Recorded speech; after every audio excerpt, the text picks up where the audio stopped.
church in Hernando. And that was said, but the reality is the church is bigger than any of the needs, and the church has been up for, I think I was the one that dedicated it. I think it was 2008 or 2009. They are able to handle pretty much everything, and they have yet to fill it. So I don't know that was quite accurate, but I'm not sure about, the negotiations for, they decided to build a bigger church and they got a smaller church. They actually have not grown into that church yet, but that might be true. But right now, they have plenty of room for expansion at the moment. So when we talked to you earlier, did you go into a conversation about how big a church we were thinking about? So he's already aware that we were thinking about a 1,200 seat.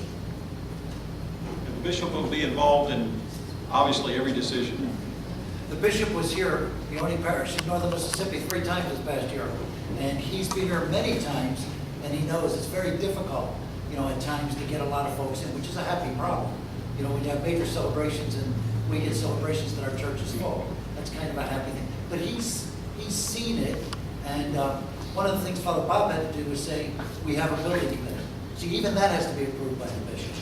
And so the bishop has an idea and has seen some of the needs. The specifics need to be addressed eventually when we get our community aware and see where we're going. Yes, ma'am. I'm just wondering if you've done any kind of studies as far as property value and future property value here. If you're going to invest that kind of money into this church here, you want to make sure your property value not only here but everywhere around is going to remain the same. But you want to make sure you also have that base of people that are going to continue to come, rather than say, we're not going to come here anymore. We're going to go elsewhere, like we've seen some other churches in Memphis do. The question has to do, and we did any research on property value, and the one thing I can say as planning churches is you never can really acquire too much land. We work with churches all over in Minnesota, and the single precious commodity that you can't create more of typically is land. And if you were to acquire this piece of property over here that we're talking about, I think it would not be a bad investment. I can't promise you it's going to go up in value, but I will tell you it's more valuable to you probably than any other landowner out there right now, because of its being contiguous with your property. I think this part of northern Mississippi has been vibrant and strong, and it's been an economic engine in this whole metropolitan area.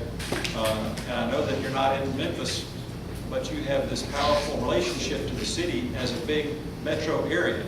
So when you have people like Mitsubishi and Electrolux, I mean, there are positive things happening in our community as a distribution center for the whole country. And there are parishioners that live in Memphis here either. Well, she points out there are parishioners in Memphis who come to Mass here, so, it's clearly a destination, and I think the priests wouldn't be making a commitment to it if they didn't feel like they had a future. Yes, I'm ma'am. going to ask Gary a question. We've got competition over there. There's another church that might be wanting this guy's land. Actually, I am very good friends. I've known a guy that's on their building, or what they call their elders over there since I was a little kid. They have absolutely no interest in that land whatsoever. Their property line goes much further that way than ours does. Okay, thank you. Well, I think it's also important to keep the kinds of conversations like this inside the room. If you talk about land acquisition, if they're talking to people, let them do their work, give them the opportunity to have those conversations as much as they can without broadcasting your needs, desires, or wants for that piece of property. Yes, ma'am.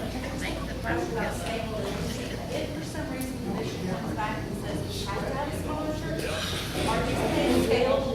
If he made smaller, can we start over? The question was, are these plans scalable? Could we adjust the sizes of them if the bishop said he wanted 1,000 seats instead of 1,200? The answer is yes, absolutely. This is master planning. It's still very flexible and pliable, but the direction, the planning direction, is the part that I think is sound and valid. Certainly make adjustments, no trouble. No trouble at all. Yes, sir, in the back.